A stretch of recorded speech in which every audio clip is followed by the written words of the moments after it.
പ്രിയപ്പെട്ട മക്കളെ, ഒരു അധ്യാപക ദിനം കൂടി കടന്നുപോയി.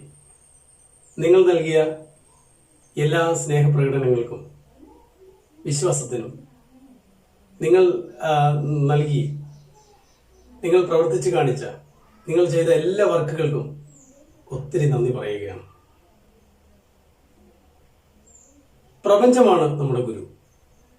പ്രകൃതിയിൽ നിന്നും മാറി ജീവിക്കാൻ മനുഷ്യനാവില്ല. പ്രകൃതിയും മനുഷ്യനും തമ്മിലുള്ള ആത്മബന്ധത്തിലൂടെയാണ് മനുഷ്യൻ പ്രകൃതിയെ കൂടുതൽ കൂടുതൽ പഠിച്ചത്. എന്ന് പറഞ്ഞാൽ എന്താണ്? പ്രകൃതിയിലേക്ക് നമ്മൾ ഇറങ്ങിച്ചെല്ലുമ്പോഴാണ് പ്രകൃതിയെ നമുക്ക് അറിയാൻ കഴിയുക. ഭാരതം എന്ന് പറഞ്ഞാലോ ഇന്ന് നമ്മൾ കൂടുതലായി ഉപയോഗിക്കുന്ന വാക്ക് ഏതാ? ഇന്ത്യയിലെ അതിപ്രാചീനമായ ഒരു ഗുരുവംശമായിരുന്നു അത്രേയ വംശം. ഗുരുവംശം എന്ന് പറഞ്ഞാലോ ആചാര്യന്മാരുടെ, ഇനിയും കുറച്ചുകൂടെ ലളിതമാക്കി പറഞ്ഞാൽ അധ്യാപകരുടെ വംശം. പല വംശങ്ങളുണ്ടായിരുന്നു. നേരത്തെ എങ്ങനെയാണ്? ഗുരുകുല സമ്പ്രദായത്തിലാണ് ഇവിടെ വിദ്യാഭ്യാസം നടന്നിരുന്നത്. ഗുരുകുല സമ്പ്രദായം എന്ന് പറഞ്ഞാലോ ഗുരുവിന്റെ വീട്ടിൽ പോയി ശിഷ്യന്മാരെല്ലാം താമസിക്കും. അവിടെ വർഷങ്ങൾ നീണ്ട പഠനം. ഒടുവിൽ ഗുരു പഠനം പൂർത്തിയാക്കി ശിഷ്യന്മാരെ പ്രായപൂർത്തിയാവുമ്പോൾ പിന്നെ സ്വഭവനങ്ങളിലേക്ക് അല്ലെങ്കിൽ അടുത്ത ഗുരുവിന്റെ അടുത്തേക്ക് പറഞ്ഞു വിടുകയാണ്. അതാണ് ഗുരുകുല വിദ്യാഭ്യാസം എന്ന് പറയുന്നത്. അപ്പൊ ഇങ്ങനെ ഞാൻ നേരത്തെ പറഞ്ഞ വംശം ഏതാണ്? അത്രേയ വംശം. ഈ അത്രേയ വംശത്തില് അതിപ്രഗത്ഭനായ ഒരു ഗുരുവിന്റെ അടുത്ത് വർഷങ്ങൾ നീണ്ട പഠനത്തിന് ശേഷം ഗുരു തന്റെ ശിഷ്യന്മാർക്ക് ബിരുദങ്ങൾ നൽകുകയാണ്. അപ്പൊ ആ ചടങ്ങ് വന്നു. എല്ലാവരും ബിരുദങ്ങളൊക്കെ വാങ്ങി അവരവരുടെ നാട്ടിലേക്ക് തിരിച്ചു, ഗുരുവിന്റെ അനുഗ്രഹമൊക്കെ മേടിച്ച്. ഒരു ശിഷ്യൻ മാത്രം, ബുദ്ധിമാനായ ഒരു ശിഷ്യൻ മാത്രം ഗുരുവിന്റെ അടുക്കൽ നിന്ന് പോകുന്നില്ല. ഗുരു ചോദിച്ചു, എന്താ കുഞ്ഞെ നീ മടങ്ങി പോകാത്തത്? അപ്പൊ അവൻ പറഞ്ഞു, എനിക്ക് ഗുരുവിന് എന്തെങ്കിലും തന്നിട്ടേ പോകാൻ കഴിയൂ. അത്രയും എനിക്ക് ഇഷ്ടമാണ്, എന്റെ കയ്യിൽ നിന്ന് എന്തെങ്കിലും വാങ്ങണം. അപ്പൊ അദ്ദേഹം പറഞ്ഞു, നീ ഇവിടെ വന്നു ചേരുന്ന കാലത്ത് ഞാൻ യുവാവായിരുന്നു, ഇപ്പൊ ഞാൻ വൃദ്ധനായി തീർന്നിരിക്കുന്നു. എനിക്കിനി വലിയ മോഹങ്ങളൊന്നുമില്ല. അതുകൊണ്ട് എനിക്ക് സമ്മാനമൊന്നും വേണ്ട. അല്ല, ഇന്നത്തെ ഗുരുക്കന്മാരെ പോലെ ഇന്നത്തെ ഗുരുക്കന്മാരെല്ലാം സമ്മാനത്തിന് വേണ്ടി കൊതിക്കുന്നവർ എന്ന അർത്ഥത്തിലല്ല ഞാൻ പറഞ്ഞത്, അല്ലെ? അപ്പോ എന്താണ്? പ്രായമായി, അതുകൊണ്ട് എനിക്ക് സമ്മാനങ്ങളൊന്നും വേണ്ട എന്ന് പറഞ്ഞു. എന്നിട്ട് അവൻ പോകുന്നില്ല. ഒടുവിൽ ഗുരു പറഞ്ഞു, അങ്ങനെയെങ്കിൽ കുഞ്ഞെ നീ ഒരു കാര്യം ചെയ്യൂ, നീ നേരെ കാട്ടിലേക്ക് ചെല്ലുക. അപ്പൊ കാട്ടിൽ ശിഷ്യന്മാർ, ഇന്നത്തെ ശിഷ്യന്മാരോട്ട് കാടൊന്നും അറിയാത്തതല്ല, അല്ലെ? നമ്മള് എക്സ്കർഷനൊക്കെ പോകുമ്പോൾ, സ്പെഷ്യൽ ട്രിപ്പ് പോകുമ്പോൾ മാത്രമാണ് നമ്മൾ ഇന്ന് പോകുന്നതെങ്കിൽ അന്ന് കാടിനെയൊക്കെ സ്വയം അറിയുകയാണ് ശിഷ്യന്മാർ. വിറക് ശേഖരിക്കാനൊക്കെ ആയിട്ട് ഗുരുകുല വിദ്യാഭ്യാസം ആകുമ്പോൾ അങ്ങനെയൊക്കെ ചെയ്യണം. വീട്ടിലുള്ള എല്ലാ ജോലികളും ചെയ്തു പഠിക്കുകയാണ്. അപ്പോ കാട്ടിലേക്ക് ചെല്ലൂ. അവിടെ ചെന്ന് ഒരു പ്രയോജനവുമില്ലാത്ത ഒരു ചെടി പറിച്ചുകൊണ്ട് വരിക. ശിഷ്യന് സന്തോഷമായി. ഗുരു ഒരു കാര്യം ഏൽപ്പിച്ചല്ലോ, അവന് സന്തോഷമായി. അവൻ കാട്ടിലേക്ക് പോയി. ദിവസങ്ങൾ നടന്നു. ചെടികളൊക്കെ നോക്കി. ഓരോ ചെടിയെക്കുറിച്ചും ശിഷ്യനറിയാം. വർഷങ്ങൾ നീണ്ട പഠനത്തിലൂടെ അവൻ സംശയം വന്നു കഴിഞ്ഞാൽ അപ്പോൾ തന്നെ ഗുരുവിന്റെ അടുത്ത് വന്ന് ആ ചെടി അതിലൊരെണ്ണം പറിച്ചു കൊണ്ടുവന്ന്, അല്ലെങ്കിൽ അതിന്റെ ഇല പറിച്ചു കൊണ്ടുവന്ന് ഗുരുവിനോട് ചോദിക്കുകയാണ്. അങ്ങനെയാണ് വിദ്യാഭ്യാസം. എന്ത് കണ്ടാലും സംശയം തോന്നുന്നു, അത് ഗുരുവിന്റെ അടുത്ത് വന്ന് സംശയം നിവർത്തിച്ച് പഠനം തുടരുന്നു. അതാണ് പണ്ടത്തെ വിദ്യാഭ്യാസം എന്ന് പറയുന്നത്. അപ്പൊ അവൻ നോക്കിക്കഴിഞ്ഞപ്പോ ഒരു ചെടി പോലും പാഴ്ചെടിയായിട്ടില്ല. പാഴ്ചെടി എന്ന് പറഞ്ഞാൽ ഒന്നിനും കൊള്ളാത്ത ഒരു ചെടി പോലും ഇല്ല. 2 ദിവസം കൊണ്ട് തിരിച്ചു വരാന്നാ വിചാരിച്ചത്. മാസങ്ങളോളം അവൻ നടന്നു, ഒരു പാഴ്ചെടി പോലും കിട്ടിയില്ല. അവൻ നിരാശനായി ഗുരുവിന്റെ അടുത്തേക്ക് വന്നു. തല താഴ്ത്തി ഇങ്ങനെ നിന്നു. ഗുരു ചോദിച്ചു, എന്താ മകനെ, നിന്റെ മുഖത്തൊരു സന്തോഷമില്ലല്ലോ? ഗുരു, ഞാൻ ഒരു സങ്കടം എനിക്ക് പറയാനുണ്ട്. പാഴ്ചെടിയായി ഒരു ചെടിയെ പോലും എനിക്ക് കണ്ടെത്താൻ കഴിഞ്ഞില്ല. ഗുരു അടുത്ത് വിളിച്ചു. അവന്റെ സത്യസന്ധതയിൽ അവനോട് ഒത്തിരി സ്നേഹമുണ്ടായി. കാരണം സത്യമാണ് അവൻ പറഞ്ഞത്. ഈ പ്രപഞ്ചത്തിൽ ഉപകാരമില്ലാതായി ഒന്നുമില്ല എന്ന സത്യം അവൻ പഠിക്കുകയായിരുന്നു. അപ്പൊ നിനക്ക് ലഭിച്ചിരിക്കുന്ന ഈ അറിവാണ് ഏറ്റവും വലിയ അറിവ്.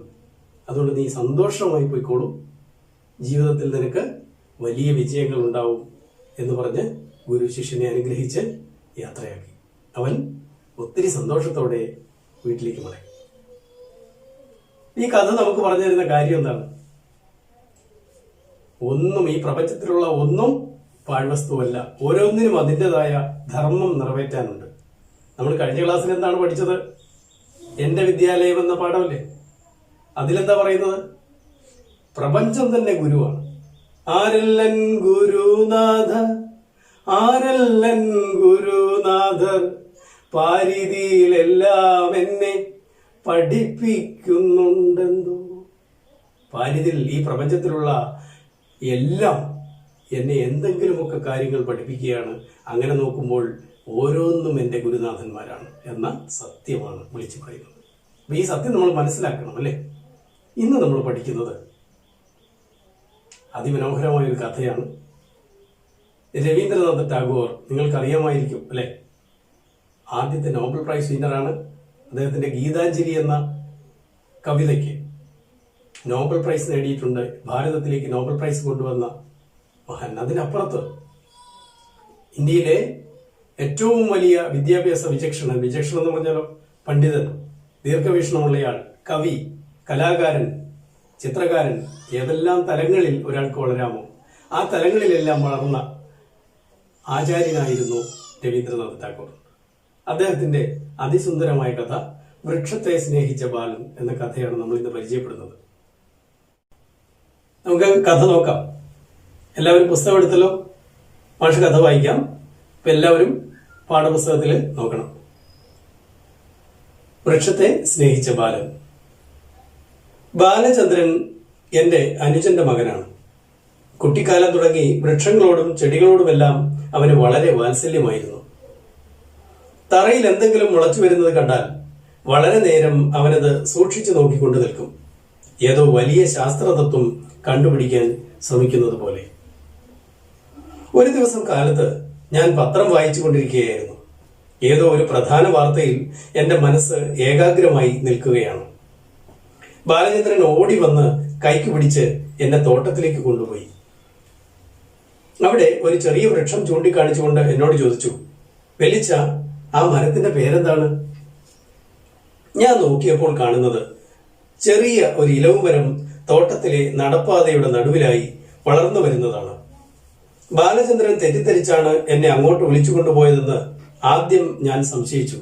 അത് ശരിയല്ല. ആ ചെറിയ മരം മുളച്ചു വന്ന കാലം മുതൽ അവൻ അതിൽ ശ്രദ്ധിക്കുകയായിരുന്നു. കുട്ടികൾ സംസാരിച്ചു തുടങ്ങുമ്പോൾ അമ്മമാർക്കുണ്ടാകുന്ന സന്തോഷമാണ് അതിന് ഇലകൾ വന്നപ്പോൾ അവനുണ്ടായത്. പിറ്റേ ദിവസം മുതൽ കാലത്തും വൈകുന്നേരവും അവൻ തന്നെ പോയി അതിന് വെള്ളമൊഴിക്കും. എത്രത്തോളം വളരുന്നുവെന്ന് ദിവസവും പോയി നോക്കും. ഇലവ് വൃക്ഷം വളരെ വേഗത്തിൽ വളർന്നു പോകുന്നു. എന്നിട്ടും ബാലചന്ദ്രന്റെ ആഗ്രഹത്തിനനുസരിച്ച് അതിന് വളരാൻ കഴിയുന്നില്ല. കുറേശ്ശെ ഇലകളും കൊമ്പുകളും വന്ന് 2-3 അടി പൊക്കം വെച്ചപ്പോൾ അവന്റെ അത്ഭുതം പറഞ്ഞറിയിക്കാൻ പ്രയാസം. അല്പം അകന്നു നിന്ന് നോക്കി പുഞ്ചിരിച്ചുകൊണ്ട് കൂടെ കൂടെ അവൻ പറയും, ഹാ, എന്തു ഭംഗിയുള്ള മരം. കുട്ടിയുടെ ബുദ്ധി വികസിക്കുന്നത് കണ്ട് അമ്മ ആശ്ചര്യപ്പെടുന്നത് പോലെ. ഇലവ് മരം കണ്ടിട്ട് ഞാനും അത്ഭുതപ്പെട്ടു നിൽക്കുമെന്നാണ് അവൻ വിചാരിച്ചത്. ഞാൻ പറഞ്ഞു, അത് ശരി, അത് വെട്ടിക്കളയാൻ തോട്ടക്കാരന് ഏർപ്പാട് ചെയ്യാം. ബാലചന്ദ്രൻ ഞെട്ടിപ്പോയി. അവൻ സങ്കടപ്പെട്ടു പറഞ്ഞു, എന്ത് കഷ്ടമാണ് വെല്ലിച്ച, ആ മരം വെട്ടിക്കളയരുതെന്ന് ഞാൻ കാലു പിടിച്ച് അപേക്ഷിക്കുകയാണ്. കുഞ്ഞെ, നീ പറയുന്നത് ശരിയല്ല. ഒന്നാമത് വഴിയുടെ നടുക്കാണ് ആ മരം നിൽക്കുന്നത്. വളർന്നു വലുതായാൽ അതിന്റെ കായ്കൾ പൊട്ടിത്തെറിച്ച് പഞ്ഞി 4 ചുറ്റും പറന്നു നടക്കും. അതെല്ലാവർക്കും ശല്യമായി തീരും. എന്റെ അടുത്ത് കാര്യം പറ്റുന്നില്ല എന്ന് കണ്ടപ്പോൾ അവൻ വല്യമ്മയുടെ അടുത്തേക്ക് ഓടിപ്പോയി. വല്യമ്മയ്ക്ക് മക്കളില്ല, അവന് അമ്മയുമില്ല. അതുകൊണ്ട് വല്യമ്മയുടെ മകനായിട്ടാണ് അവൻ ഇവിടെ വളരുന്നത്. അവരുടെ മടിയിൽ കയറി കഴുത്തിൽ കെട്ടിപ്പിടിച്ചിരുന്നുകൊണ്ട് അവൻ പറഞ്ഞു, വല്യമ്മേ, വെല്ലിച്ചനോട് പറയണം ആ ഇലവുമരം വെട്ടിക്കളയരുതെന്ന്. പണി ഏതായാലും പറ്റി.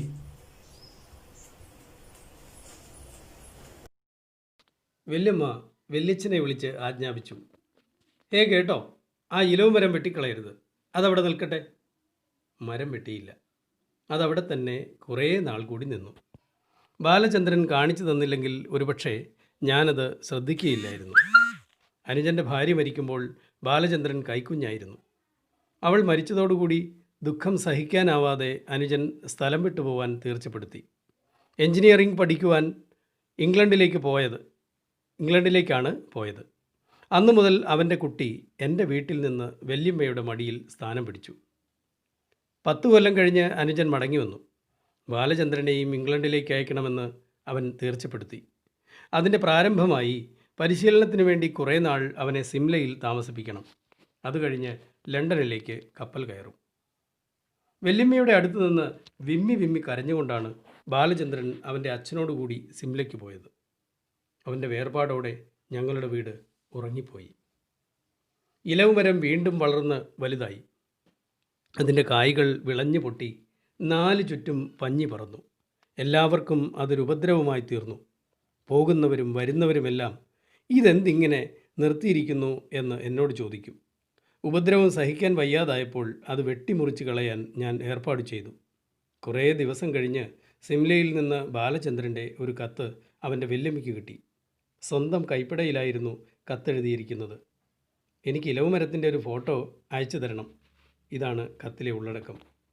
ബിലാത്തിക്ക് പോകുന്നതിന് മുമ്പായി വല്യമ്മയുടെ അടുത്തു വന്ന് യാത്ര ചോദിക്കണമെന്ന് അവൻ ആഗ്രഹമുണ്ടായിരുന്നു. ഇലവുമരവും ഒന്ന് കാണണം. രണ്ടും സാധിച്ചില്ല. അതുകൊണ്ടാണ് തൻ്റെ കൂട്ടുകാരൻ്റെ ഫോട്ടോ എടുത്തയക്കണമെന്ന് ആവശ്യപ്പെട്ടിരിക്കുന്നത്. അതുകൂടി ബിലാത്തിക്ക് കൊണ്ടുപോകണം. അവൾ എന്നെ വിളിച്ചു പറഞ്ഞു.